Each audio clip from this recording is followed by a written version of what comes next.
Hey everyone, it's George from Blockchain DXB and today is the 8th of September 2022 and the market is not looking good at all. Now the cryptocurrency market is still below the $1 trillion mark, but today is a remarkable day because today marks the first year since Bitcoin was made a legal tender in El Salvador, and in today's episode we are going to be discussing if it was a good thing or if it was a bad thing. Now what do you guys think?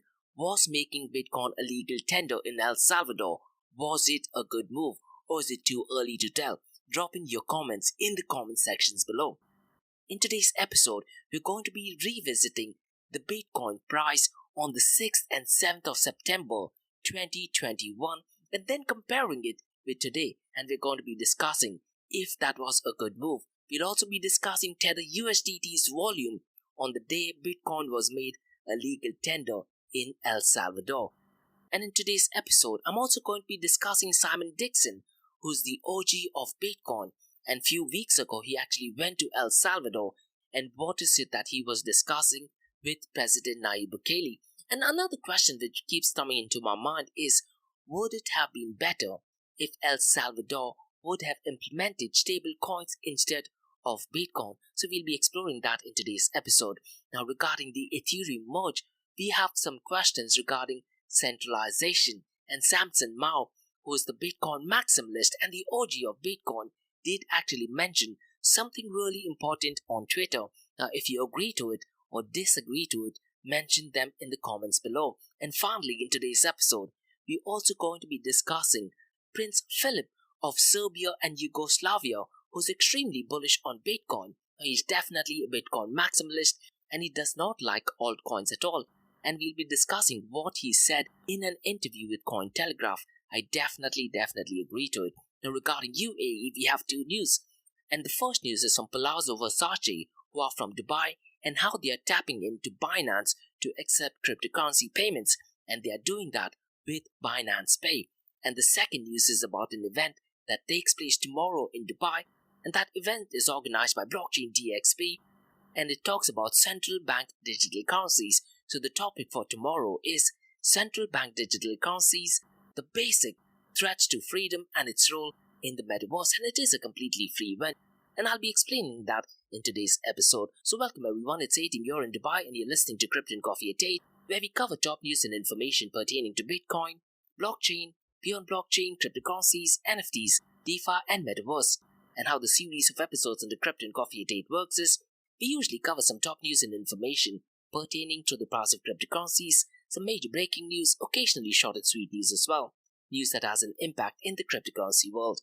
The other two news and information is related to Dubai, UAE and Middle East in the world of Bitcoin, blockchain, beyond blockchain, cryptocurrencies, NFTs, DeFi and metaverse. And this is followed by Ask Me Anything series, where you listeners can ask any questions regarding Bitcoin, blockchain, beyond blockchain, cryptocurrencies, NFTs, DeFi and metaverse. And tomorrow, that is Friday, we have an episode called Metaverse Everything, where we solely focus on Metaverse, so please check out tomorrow's episode. The format for Metaverse Everything podcast is completely different, and what I tend to do is, guys, I tend to publish a daily and weekly report via my LinkedIn profile. My LinkedIn profile is in the show notes below. Alternatively, you can also go to my website, that is www.blockchaindxb, and search for the blogs under the crypto blog section, or you can also go to the Medium website and just type in Blockchain DXB. So let's kickstart today's episode. Today is the 8th of September 2022 and the market is not looking good at all. Now before we go into the El Salvador's price comparison from 2021 and 2022, let's tackle the global crypto market. Let's look at the DeFi volume, the stablecoin volume, and also let's do a comparison between Bitcoin and Ethereum. Global crypto market as of today, the 8th of September, is down to $958 billion. Now since the last 24 hours, it is marginally up by 1.36%. The total crypto market volume over the last 24 hours though has gone down and it is currently at $71.08 billion. Now since the last 24 hours, it is down by 19.08%. The total volume in DeFi is currently at $6.09 billion and the total value locked in DeFi is $57.54 billion. Now when Bitcoin was made an official legal tender in El Salvador, the total value locked in DeFi was well over the $150 billion mark. Now, MakerDAO does account for 13.95% of all the total value locked in DeFi protocols, and as of today, $8.03 billion has been locked in MakerDAO protocol. Now, DeFi accounts for 8.57% of the total crypto market 24-hour volume. Now, let's look at the volume of stablecoins for today, and we're going to compare the volume of stablecoins the day Bitcoin was made a legal tender in El Salvador, and you'd be surprised at the volume of Tether.to USDT. As of today, the volume of all stablecoins is $66.19 billion, and out of the $66.19 billion, Tether.to USDT accounts for $50.32 billion. USDC by Circle accounts for $5.65 billion. And one thing surprisingly which I noticed is Binance USD, that is BUSD. It accounts for $8.9 billion. Now, what I'm going to be doing is from tomorrow onwards, I will be tracking Tether USDT, Circle's USDC, and Binance USD as well. So it's really interesting to see that Binance USD has more volume than Circle's USDC. Now, stablecoins in total account for 92.50% of the total crypto market 24-hour volume. Now, let's move on to the next news, a comparison between Bitcoin and Ethereum, because this narrative of Ethereum flipping Bitcoin is definitely getting a lot of mainstream news coverage as well. As of today, the market share of Bitcoin is $364 billion. Ethereum's market share is well over 50% of that of Bitcoin's market share, and it is currently at $192 billion. And what do you guys think?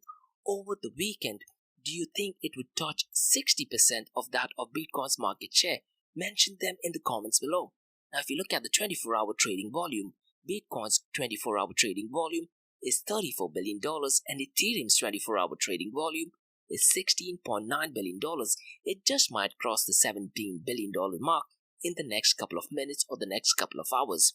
Dominance of Bitcoin is down to 38.01%, and Ethereum's dominance has marginally gone up to 20.10%. Now, let's quickly look at the price of Bitcoin, Ethereum, and Binance. Bitcoin's price as of today, 8th of September, is $19,350, and since the last 24 hours, it is marginally up by 1.94%, and since as of Ethereum, especially between the 13th and 15th, now since the last 24 hours, it has gone up by 3.29%, and since the last 7 days, the price of Ethereum is up by 3.74%.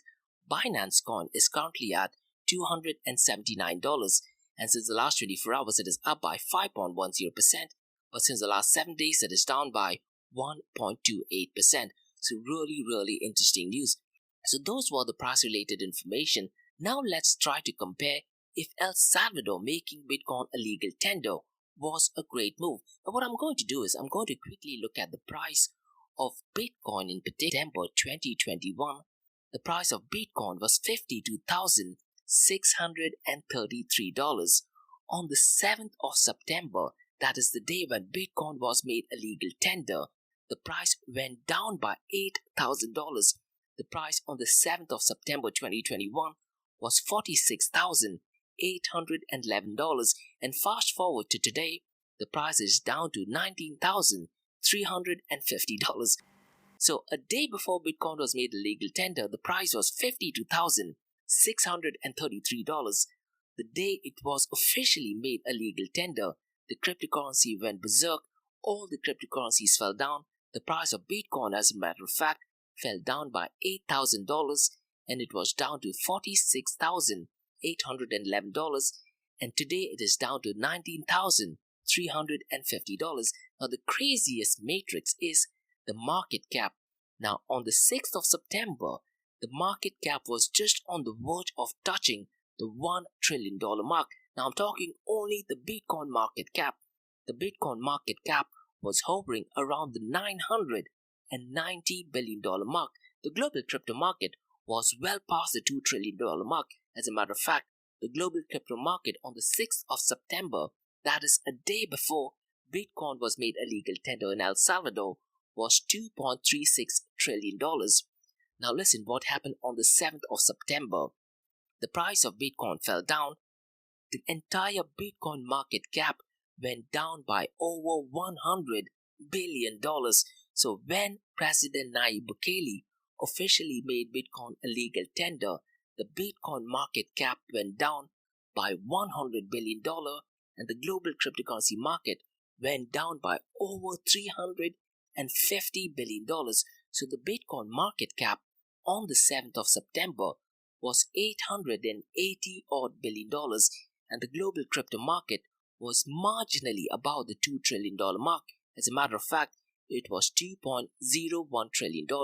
These are some really scary metrics. But if you look at the Bitcoin market cap today, it is down to $364 billion and the global crypto market is $958 billion. So guys, a quick recap. A day before Bitcoin was made a legal tender in El Salvador, the Bitcoin price was $52,633. Bitcoin's market cap was on the verge of touching $1 trillion and the global crypto market was $2.36 trillion. The day Bitcoin was made a legal tender, Bitcoin price went down by $8,000. It was $46,811. The Bitcoin market cap went down by over $100 billion. It was at $880 billion and the global crypto market lost $350 odd billion. It went down to $2.01 trillion. And today, the price of Bitcoin is $19,350. The Bitcoin market cap is $364 billion and the entire global crypto market is down to $958 billion. Now, if you're President Nayib Bukele, I really am not sure if this was the right move. But the other scary matrix is Tether USDT. Now listen guys, on the 6th of September, that is a day before Bitcoin was made a legal tender, Tether USDT's volume was around $80.2 billion. The day when cryptocurrency crashed, that is the 7th of September when it was made a legal tender, only Tether USDT's volume was $167 billion. And if you've been listening to my podcast, I've been saying this for the past 6 months.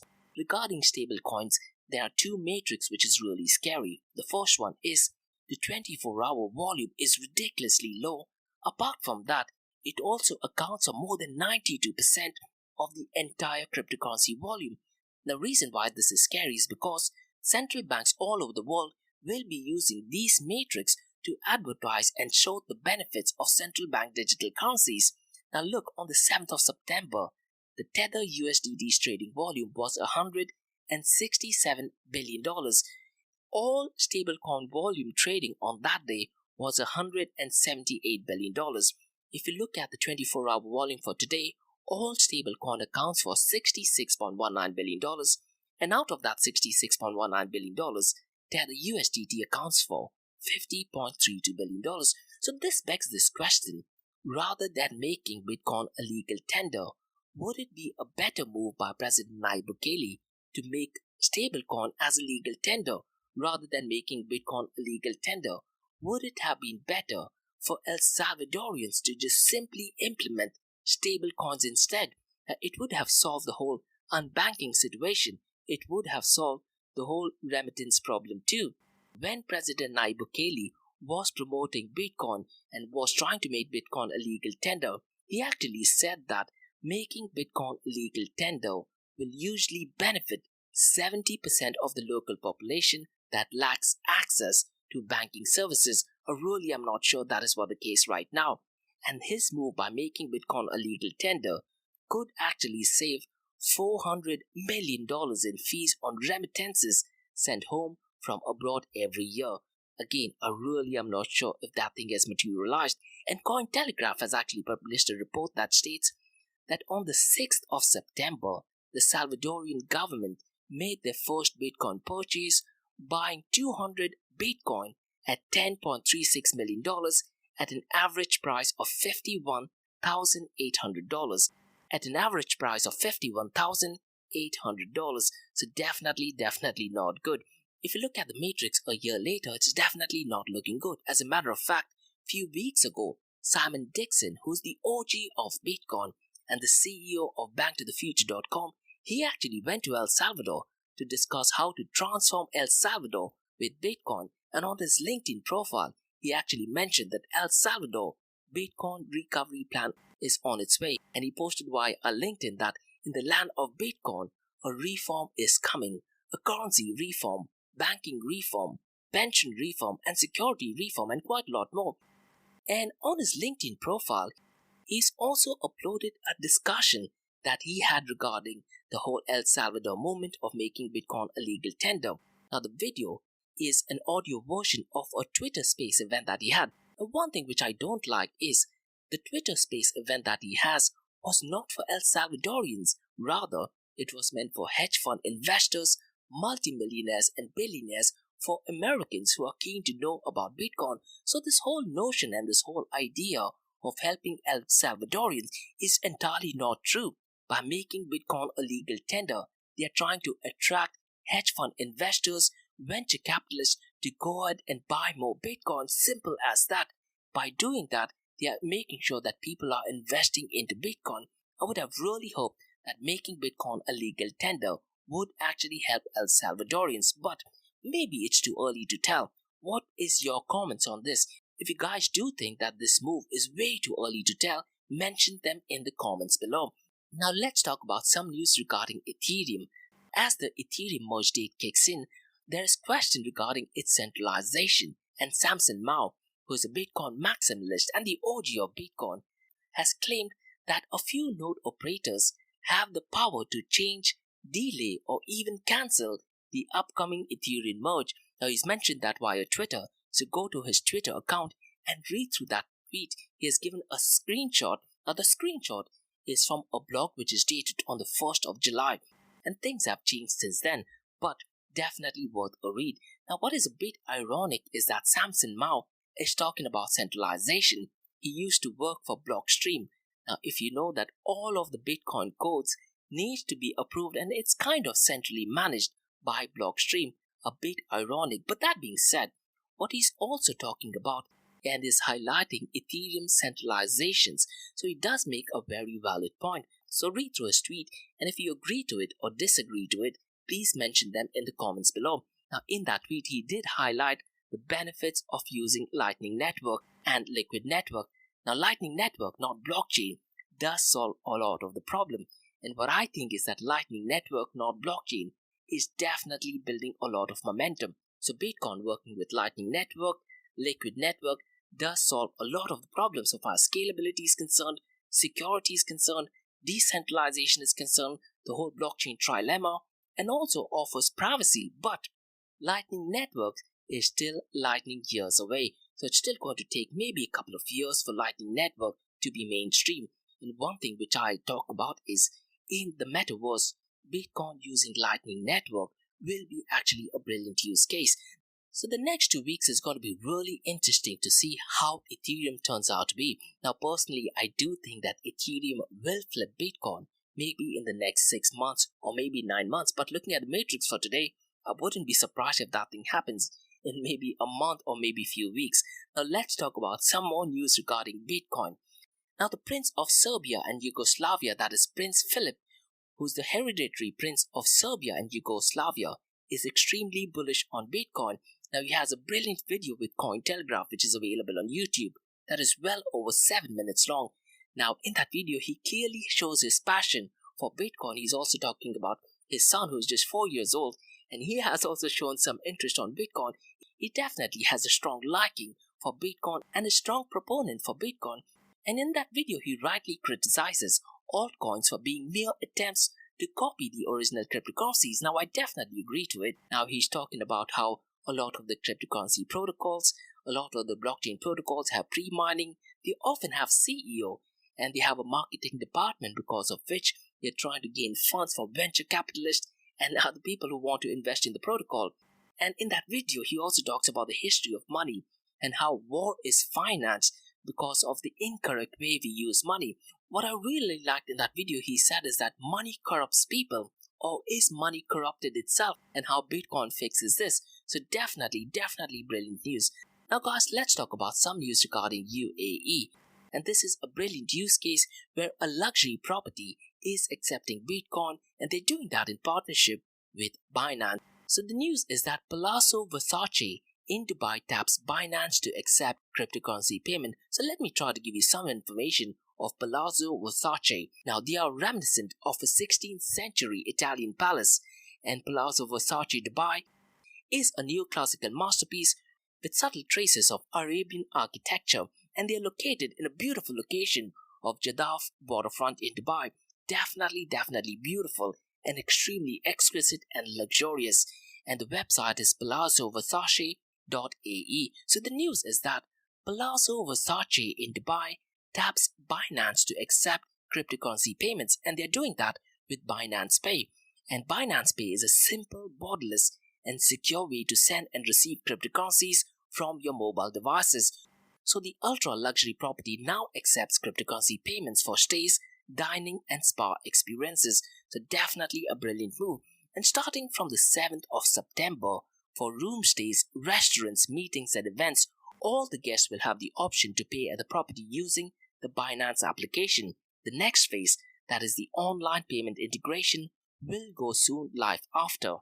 And Palazzo Versace Dubai will also accept cryptocurrency payments on their e-commerce platforms, which include gift vouchers and flower shops. Monta Darvish, who's the managing director of Palazzo Versace in Dubai and the founder of Palazzo Hospitality, has said, "We continue to be the pioneers of innovation and growth in the hospitality business. Accepting cryptocurrencies as payments is yet another innovative step that we have taken towards making our business future ready." So brilliant move. And Nadeem Latki, who's the head of business development of Binance, has stated, "Palazzo Versace's ability to now accept cryptocurrency payments in virtual assets is a reflection of how the hospitality industry in Dubai is at the forefront of innovation as we move into a more digital world.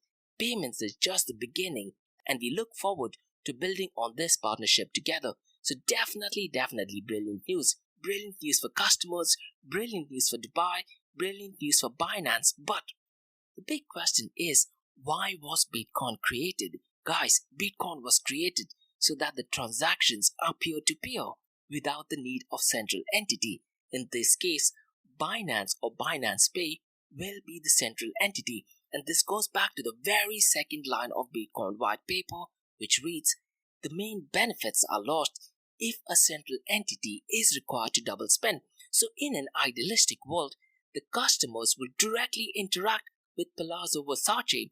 There should not be a middle person such as Binance. Now hopefully in the next coming months, years, we are in a position where all the transactions do actually happen peer-to-peer. Now what Palazzo Versace should have done is they should have created their own API, giving the customers an option to directly pay via cryptocurrencies. But what Binance is doing is they are giving them an API, and at this point of time, I'm not sure if Binance does actually take a commission and if the cryptocurrencies are retained with Binance and Binance in turn gives them fiat currencies. Most likely that is the case, but nonetheless, still a great news for cryptocurrency, brilliant news for Dubai as it wants to be a world leader in Web3. Now guys, let's move on to the second news, that is about central bank digital currencies. Now I plan to have an event tomorrow, that is 9th of September from 11 a.m. to 12:30 p.m. Gulf Standard Time, and the event is called as Central Bank Digital Currencies or CBDCs, and we'll be discussing the basics, the threats to freedom, and how it will work in the metaverse, and quite a lot more. The event is completely free of cost. You can register it via eventbrite.com. You can also drop me an email to info@blockchaindxb.com and I'll send you the link, where the event is completely free of cost. And the whole purpose of this session is to educate the general mass on what is central bank digital currencies and how will it affect our day-to-day life. So the session is essentially broken down into two parts, Part A and Part B. In Part A, I discuss what is central bank digital currencies or CBDC. We'll discuss the history of CBDC, how will CBDCs actually work, the current and the future state of CBDCs, and I'll be discussing the different countries that are currently working on central bank digital currencies. And I'll be discussing if El Salvador adopting Bitcoin did have an impact on IMF, that is the International Monetary Fund, stance on central bank digital currency. We'll also discuss when will UAE be launching its CBDC. And in Part B, which is my favorite, I'll be making a comparison between CBDC versus Bitcoin and if CBDCs are a threat to freedom. We'll also discuss the political implications of CBDC, the support and resistance by politicians to CBDC. And guys, in yesterday's podcast, I talked about which side of political party are in favor of Bitcoin, freedom, open source, and cryptocurrencies. And surprisingly, or should I say not surprisingly, the same politicians who are in favor of Bitcoin, freedom, and open source are against or opposing CBDCs and vice versa, and very rightly so as well. And we'll also be discussing China's role in CBDC. We'll also be exploring the different types of CBDCs, that is the wholesale CBDC, retail CBDCs, which UAE's central bank is also currently involved with for other banks. And we'll also be discussing central bank digital currency's role in the metaverse. Now look guys, I personally love Bitcoin, open source, and cryptocurrencies, but so far as metaverse is concerned, I do think that central bank digital currencies will be a perfect fit as opposed to cryptocurrencies. Maybe Bitcoin using Lightning Network may also be an ideal form of payment and medium of exchange. So that's all for today, guys, on the Crypto and Coffee Update from Blockchain DXB. In case if you guys have any feedback or suggestions, please drop me an email to info@blockchaindxb.com. You can also check out my website, that is www.blockchaindxb.com, and check out my other website, that is area2071.com, that talks everything about metaverse. And if you like listening to this podcast, please click on the follow button, give it a 5-star rating, and share the word across. Now for the next few minutes is going to be an Ask Me Anything series where you listeners can ask any questions about Bitcoin, blockchain, beyond blockchain, cryptocurrencies, NFTs, DeFi, and metaverse. So let's kickstart with the Ask Me Anything series.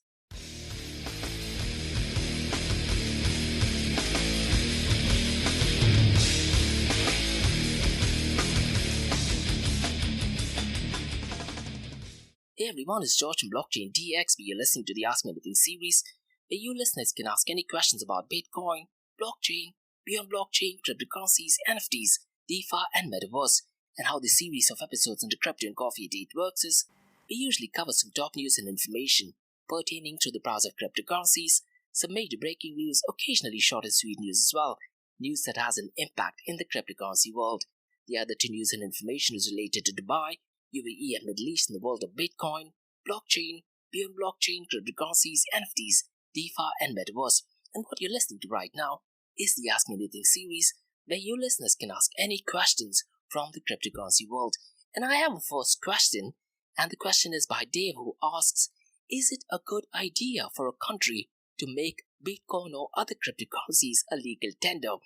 Now Dave, before we get into making any cryptocurrencies or Bitcoin a legal tender, what I want you to do is I want you to forget the price of the cryptocurrency.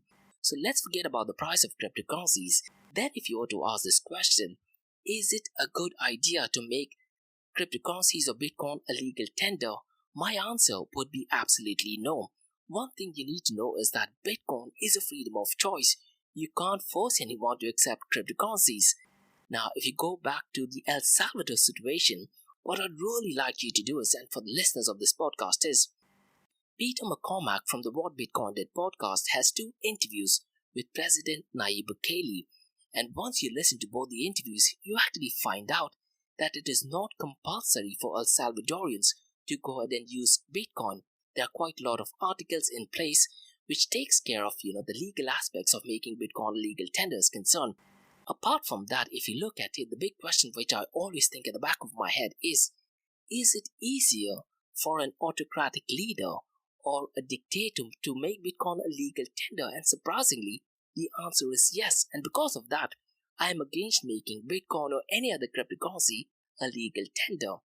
What I really want you to do is, Dave, apart from these 2 interviews, one thing which I mentioned a couple of times in the past is Laura Shin also has an interview with the journalist from an El Salvador leading publication where they talk about the negative aspects of how Bitcoin was made a legal tender. The entire approval got done in less than 90 minutes and quite a lot more. Is making Bitcoin or any other cryptocurrency a legal tender is definitely a big no, because it's the people who needs to decide, not the government. The whole idea of creating Bitcoin was a movement towards separation of money and the state, so you can't make it a legal tender. And apart from that, Dave, what happens if there's a fork? And this is something with Andreas Antonopoulos, who is, if not one of the greatest educators on Bitcoin and Ethereum, has said. And he's the only guy, in fact, who's been saying that ever since Bitcoin was made a legal tender in El Salvador, it was a bad move. He's talking about things from a software engineer's point of view, which I personally like, because he's talking about what if there's a fork of Bitcoin, who controls which fork of Bitcoin is adopted by El Salvador. Now, if you look at it from a technical point of view, the software engineers are not necessarily in favor of it becoming a legal tender, but Bitcoin developers or investors of Bitcoin, they want Bitcoin to become a legal tender in any other currency as well. Why? The answer is pretty simple. The demand for Bitcoin and cryptocurrency increases, their existing net value in cryptocurrency increases. So I definitely don't think it is a good idea for any country, as a matter of fact, to make any cryptocurrency a legal tender. And what happens is, let's say for instance, tomorrow England makes Bitcoin a legal tender, or US makes Bitcoin a legal tender, and a lot of the Bitcoin holders or hodlers are Americans. Is it possible that the country has the power to give direction for Bitcoin or any other cryptocurrency which is made a legal tender? When it comes to sanctions, it would become extremely easier for governments to sanction whoever they want, not necessarily for illicit purposes. If you look at the left-wing Democrats, they could sanction pretty much anyone, even someone who is against their political views. So I personally think that Bitcoin or any other cryptocurrencies should not be made a legal tender and just be simply organic. That is what my say is. So that's all for today, guys, from the Ask Me Anything series from Blockchain DXB. In case if you guys have any feedback or suggestions, please drop me an email to info@blockchaindxb.com and check out my website, that is www.blockchaindxb.com. And guys, please check out my other website, area2071.com, that talks everything about Metaverse. And tomorrow we have the Metaverse Everything podcast. I really appreciate if you guys like this podcast, give it a 5-star rating and share the word across. And remember, guys, Monday to Thursdays, 8 a.m. to 8:30 a.m. we have Crypto and Coffee at 8, where we cover top news and information pertaining to Bitcoin, blockchain, beyond blockchain, cryptocurrencies, NFTs, DeFi, and Metaverse. And how the series of episodes on the Crypto and Coffee at 8 works is, we usually cover some top news and information pertaining to the price of cryptocurrencies, some major breaking news, occasionally short and sweet news as well, news that has an impact in the cryptocurrency world. The other two news and information is related to Dubai, UAE, and Middle East in the world of Bitcoin, blockchain, beyond blockchain, cryptocurrencies, NFTs, DeFi, and Metaverse. And what you're listening to right now is the Ask Me Anything series, where you listeners can ask any questions about Bitcoin, blockchain, beyond blockchain, cryptocurrencies, NFTs, DeFi, and Metaverse. Thanks so much for listening, guys, and have a great day. Bye-bye.